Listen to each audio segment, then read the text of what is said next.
Yo, bu tabaqa ajratishim faqat Bigo Life'da xolos. Hayotda men judayam yaxshi qizman. Masalan, men bir kuni negerlarni oldingi zamonda rosa xo'rlashgan-u, o'sha videoni ko'rib yig'ladim.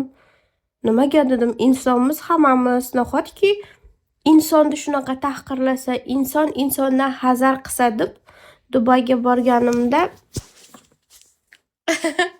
hindistonlik bitta kishi meni rosa o'rtaq qilib yaxshi ko'rdi-da. Endi o'rtaq qilib itarmoqchi bo'lganmi bilmayman-u. Ammo juda samimiy kishi ekan. Endi kishi derkan, ну где-то 35 yosh, 38 yosh atrofida odam. Потом nima qildi? Menga aytdiki, har kuni so'rashadi-da men bilan. Endi u yerda hamma bir-biri bilan so'rashadi, turistlar, kim bo'lsa ham.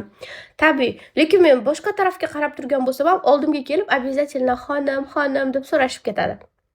Yoki u yerda hamma samoslужениеda o'z-o'ziga xizmat qiladi oshxonada.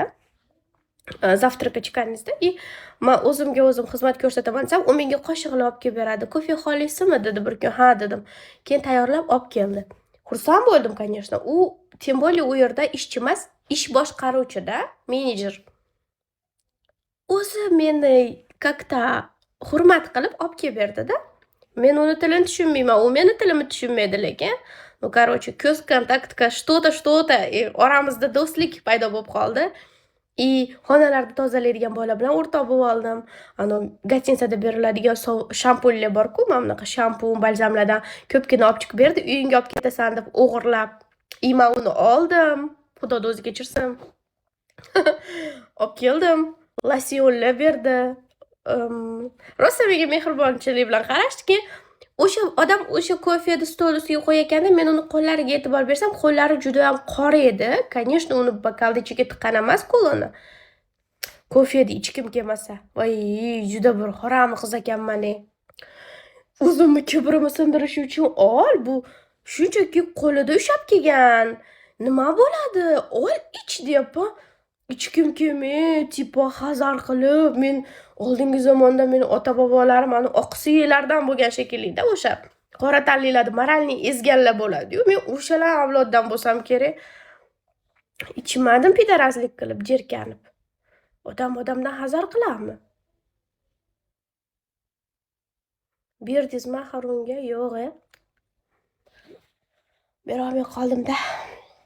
Tayyorlagan kofesini ichmagan beramanmi? Yo, mayli, odam u endi. Men mana shunaqa kibrimni yo'qotishim kerak. Kibrni sindirish uchun nima qilsamki? U kibr emas, qop-qora qo'ldan kir ko'rinmaydi-yu, ichim isdi. Shuni yo'qotish uchun nima qilsamki? Hazarchilik ham bo'lmaydi-da, Nosirjon. Merhaba hayatım, nasılsın? İyi misin? Dünyanın en güzelliği sensin. Hanımefendi. Uy. Abdülkadir, teşekkür ederim.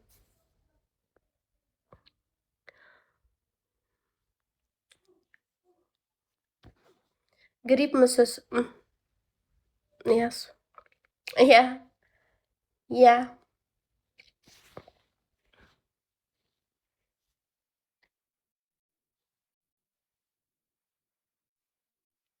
Seninle tanışmak benim için onurdur hanımefendi.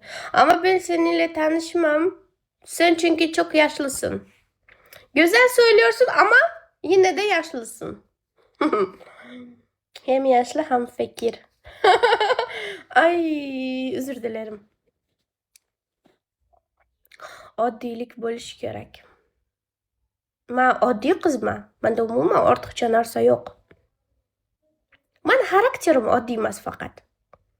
Benim kalbim genç. Kalbini sikim ya. Bana senin kalbin önemli değil. Nechta millat bo'ldi singlim? Men bilanmi? Siz bilan nechta odam bo'lganding? Men hali selkaman aka. O'ylama mana. Tam. Voy, vashi mazalarim bo'lmayapti. Og'riq qoldiradigan. Yana bitta jinni qilig'im bor. Eng haromi qiliqlarimdan bittasi. o'zimmi dushmanim o'zimmi? Masalan, magazinga borib birorta kiyimni so'rasam, u odam men o'ylaganimdan arzon narx aytsa, "Voy, arzon ekan-a" deyman.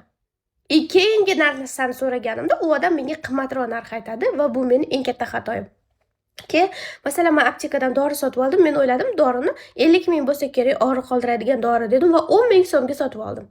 Endi u dorini ichsam miyamda ta'sir qilmaydi deb, как-то ichyapman.